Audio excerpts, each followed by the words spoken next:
Assalamualaikum warahmatullahi wabarakatuh. Apa kabar anak-anak kelas 6C, NIM 3 Kota Banjarmasin? Mudah-mudahan kita semua dalam keadaan sehat dan selamat. Baik, ketemu lagi dengan Ibu. Kita masuk ke lebih dalam mengenai tema 2. Kemarin Ibu sudah menyampaikan pengantar ya untuk tema 2. Nah, hari ini kita masuk ke subtema 1, rukun dalam perbedaan, pembelajaran 1. Nah, untuk pembelajaran 1 ini, muatan pelajaran yang akan kita pelajari yaitu bahasa Indonesia, IPS, dan IPA. Ayo, siap ya? Kita langsung masuk ke tema 2. Sebelum kita lebih lanjut, jangan lupa sebelum belajar kita harus berdoa terlebih dahulu. Yuk sama-sama kita berdoa. Bismillahirrahmanirrahim. Raditu billahi robba wa bil islami dina wa bi Muhammadin nabiyya wa rasula rabbi zidni ilman warzuqni fahman. Amin amin ya rabbal alamin. Mudah-mudahan apa yang Ibu sampaikan hari ini mudah diterima dan dipahami oleh anak-anak semua. Ya, tema 2 ya, mudah-mudahan bukunya sudah ada dibeli di Koperasi kita. Kita masuk di subtema 1, rukun dalam perbedaan, di mana pembelajaran 1 mempelajari tentang menuliskan informasi penting dari teks, makna proklamasi kemerdekaan Indonesia bagi bangsa Indonesia dan ciri tumbuhan dan habitatnya, bahasa Indonesia, IPS, dan IPA. Yuk, kita mulai pembelajarannya. Bisa dilihat ya di bukunya, bisa dibuka di bukunya, di halaman berapa itu? Lupa itu ya, pembelajaran 1, menuliskan informasi penting dari teks. Nah, untuk menemukan sebuah informasi penting tentu kita harus membaca terlebih dahulu teks yang akan kita cari informasinya. Nah, untuk menemukan informasi pokok tersebut itu bisa kita membuat dengan pertanyaan-pertanyaan atau kata tanya dengan menggunakan rumus adik Simba. Tahu kan semuanya apa itu adik Simba? A itu apa, D itunya di mana, K-nya itu kapan, C-nya itu siapa, M-nya itu mengapa, dan B-nya itu bagaimana. Nah, dari situ maka akan kita memperoleh informasi dari sebuah teks bacaan. Nah, ini tadi adik Simba. Apa untuk menanyakan apa saja, tentu saja di kelas 5 sudah ada ya, sudah dipelajari, di kelas juga sudah, kelas rendah juga sudah dipelajari nih. Kata tanya apa digunakan untuk menanyakan hal atau peristiwa yang terjadi. Di mana untuk menanyakan tempat terjadinya peristiwa. Kapan? Menanyakan waktu. Boleh itu tanggalnya atau boleh itu jamnya atau pukul berapa. Lalu siapa? Menanyakan seseorang atau pelaku. Terus mengapa? Menanyakan penyebab terjadinya suatu peristiwa. Dan terakhir bagaimana. Nah, bagaimana itu menanyakan cara atau proses terjadinya sebuah peristiwa. Oke, kita lihat kembali buku kamu. Ayo, sudah dibuka ya. Nah, di sana ada sebuah teks bacaan yang berjudul Peristiwa Perumusan Naskah Proklamasi. Ayo, semuanya baca dulu di bukunya masing-masing. Di sana ada 5 paragraf ya. Ada 5 paragraf. Baca di sana. Nah, dari teks ini kita akan mencari informasi-informasi yang terdapat di dalam teks bacaan tersebut. Ayo, kita mulai dari apa? Lihat ya di bukunya masing-masing. Ayo, Ridho Rizdik, Muhammad Rizky, mana nih orangnya? Nah, ibu belum hafal nama-nama semuanya ya. Ayo Lala mana? Rian, siap ya? Ayo kita coba. Kita menggunakan kata tanya apa? Ingat ya, jawaban dari kata tanya yang akan kita buat itu sudah ada di dalam teks tadi. ya, di dalam teks tadi. Sekarang kita coba apa? Kata tanya apa? Pertanyaannya salah satunya. Apa yang terjadi pada tanggal 17 Agustus 1945? Apa yang terjadi? Terjadi peristiwa proklamasi kemerdekaan. Di mana? Apa ya? Ingat jawabannya ada di dalam teks itu ya. Di mana? Di mana naskah proklamasi dibacakan. Ada ya di paragraf terakhir jawabannya. Terus kapan? Banyak sebenarnya kata tanya yang bisa dibuat dari teks itu, tapi ini salah satu contoh saja.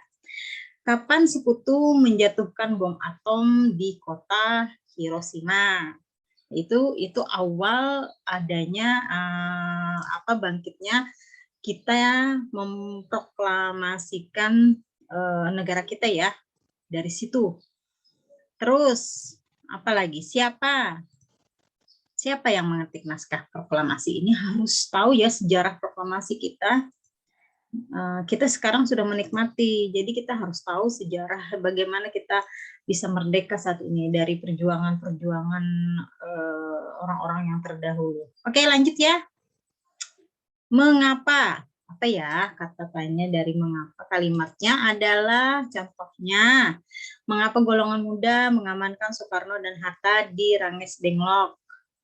Ada ya jawabannya. Jadi jawabannya harus ada di dalam teks dong. Terus bagaimana? Apa contohnya? Bagaimana suasana pembacaan naskah proklamasi ada di bagian paragraf terakhir. Nah, dari situ kita akan mengetahui informasi yang ada di dalam teks tersebut ya. Itu salah satu caranya.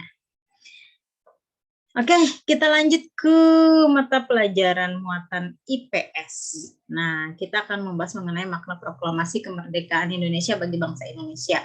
Ibu harap kalimat atau isi dari proklamasi ini kamu semua hafal ya. Kamu semua hafal, jangan sampai kamu tidak tahu isi proklamasi atau tidak hafal dari Pancasila. Itu melambangkan nih putra-putri Indonesia, masa tidak tahu proklamasi ya. Nah, di sini dijelaskan isi dari proklamasi yang dibacakan oleh Bung Karno. Proklamasi kami bangsa Indonesia dengan ini menyatakan kemerdekaan Indonesia. Hal-hal yang mengenai pemindahan kekuasaan dan lain-lain diselenggarakan dengan cara seksama dan dalam tempo yang sesingkat-singkatnya. Jakarta, hari 17 bulan 8 tahun 45. Atas nama bangsa Indonesia, Soekarno-Hatta. Kemarin kita merayakan 17 Agustus ya. Ibu lupa kemarin menyuruh kamu untuk dipoto menyaksikan pembacaan detik-detik teks proklamasi di televisi. Tapi nggak apa-apa, mudah-mudahan semuanya melihat di televisi ya. Nah, itu isi dari proklamasi. Ini tulisannya masih tulisan ejaan dulu ya, ejaan Bahari. Nah, itu isinya, Ibu harap semuanya hafal dengan isinya. Nah, ini gambaran dulu ketika proklamasi dibacakan oleh Soekarno. Lanjut, kita lihat kembali di dalam bukunya. Proklamasi Kemerdekaan Indonesia itu memiliki makna penting bagi bangsa Indonesia. Apa saja? Perhatikan uraian dalam uraian berikut. Kita lihat yang pertama, sebagai puncak perjuangan bangsa Indonesia. Nah, sejak para penjajah datang dan menguasai Indonesia, itu kita terus melakukan perlawanan. Nah, banyak tokoh yang terlibat dalam perjuangan untuk mencapai kemerdekaan. Proklamasi kemerdekaan Indonesia merupakan buah perjuangan para pahlawan dan segenap rakyat Indonesia. Jadi dengan diproklamasinya kemerdekaan Indonesia, maka berakhir perjuangan bangsa Indonesia untuk lepas dari penjajah. Setelah proklamasi itu dibacakan, maka kita lepas dari penjajah. Nah, itu makna salah satu proklamasi Indonesia sebagai puncak perjuangan bangsa Indonesia. Yang kedua, pengakuan kepada dunia luar. Dengan adanya proklamasi kemerdekaan Indonesia, negara lain tahu bahwa Indonesia telah merdeka. Itu yang sangat penting. Jadi seluruh negara di dunia tahu ya Nah, dengan ini diadakan upacara dan pembacaan teks proklamasi. Ya, itu dilaksanakan secara de facto ya. Indonesia menyatakan kemerdekaannya pada tanggal 17 Agustus 1945 secara de jure. Indonesia memperoleh pengakuan dari negara lain.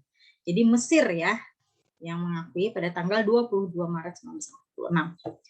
Nah, itu sangat penting pengakuan dari dunia luar bahwa kita sudah merdeka, diakui oleh negara lain. Itu makna proklamasi.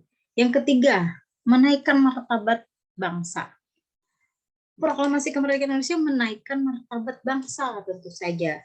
Dari bangsa terjajah menjadi bangsa merdeka. Indonesia adalah negara berdaulat, dengan demikian kedudukan bangsa Indonesia sejajar dengan bangsa lain. Jadi itu menaikkan martabat bangsa. Yang keempat, makna proklamasi kemerdekaan, lahirnya Negara Kesatuan Republik Indonesia. Dengan proklamasi kemerdekaan Indonesia, itu menunjukkan bahwa bangsa Indonesia telah seutuhnya menjadi Republik Indonesia, negara yang merdeka, yang merupakan negara yang dibangun oleh rakyat dan untuk rakyat. Nah, ini perjuangan keras yang dilakukan oleh rakyat Indonesia sehingga menjadi negara yang mandiri. Artinya Indonesia tidak tergantung kepada negara lain. Kemudian yang kelima, makna proklamasi kemerdekaan Indonesia adalah proklamasi sebagai tonggak sejarah negara Indonesia. Nah, merupakan tonggak sejarah negara Indonesia. Artinya, proklamasi kemerdekaan Indonesia sebagai penanda merdekanya Indonesia. Ya, sebagai penandanya berdirinya Negara Kesatuan Republik Indonesia. Nah, jadi proklamasi kemerdekaan Indonesia itu merupakan hasil perjuangan para pahlawan dan segenap rakyat Indonesia. Nah, jadi ini juga merupakan titik awal perjuangan baru Indonesia sebagai negara yang merdeka dan berdaulat. Setelah proklamasi dibacakan, kita tidak berjuang lagi. Ya, kita terus berjuang. Apalagi di zaman sekarang. Perjuangan oleh putra-putri Indonesia. Bukan terhadap penjajahan dalam bentuk senjata, berperang, tidak. Tetapi perjuangan kamu, penjajahan kamu nih melalui media. Media ini ada negatif dan ada positifnya. Jadi bagaimana kamu memanfaatkan media tersebut, HP. Kalau terlalu banyak bermain daripada belajarnya, yang ruginya kamu dong. Bangsa Indonesia ini terdiri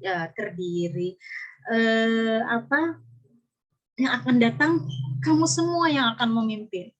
Ya, kamu semua yang akan memimpin. Kalau yang tua-tua kan umur ya, mungkin sudah tidak ada lagi. Nah, kamu sebagai putra-putri Indonesia, Ibu sangat berharap siswa-siswi kelas 6C menjadi anak-anak yang sukses, yang akan membawa Indonesia menjadi lebih maju lagi.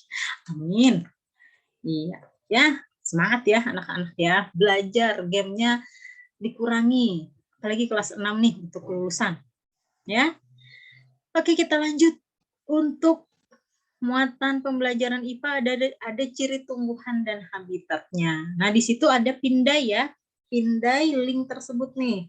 Kalau yang bisa HP-nya memindai itu, kamu akan bisa melihat penjelasan melalui YouTube. Kalau tidak bisa, nanti akan Ibu kirim sesudah pembelajaran ini. Nah, di situ akan dijelaskan salah satu tumbuhan, bagaimana ciri tumbuhan dan habitatnya, itu tumbuhan kaktus. Jadi Ibu harap untuk ciri tumbuhan dan habitatnya ini sambil dilihat dicari di sumber yang lain ya. Nah, tuh. Jadi ciri tumbuhan dan habitatnya itu sangat luas ya. Jenis-jenis tanaman itu berbeda dan beraneka ragam, dan itu pun berbeda juga ciri-ciri dan habitatnya. Ya, setelah ini akan Ibu berikan link YouTube untuk masuk lebih jauh mengenai ciri tumbuhan dan habitatnya, khusus mengenai kaktus ini. Baik, itu saja untuk pertemuan kita hari ini. Nah, ini videonya ya, ada di https YouTube di HKQRSRZCS4. Itu nanti. Oke, itu dulu yang ingin Ibu sampaikan hari ini. Terima kasih. Ibu harap semuanya apa yang Ibu sampaikan bisa dipahami. Kalau ada yang ingin ditanyakan, silahkan chat Ibu pribadi, boleh. Pakai pesan suara juga boleh. Ya, semangat terus belajarnya. Kalau keluar rumah, jangan lupa protokol kesehatannya.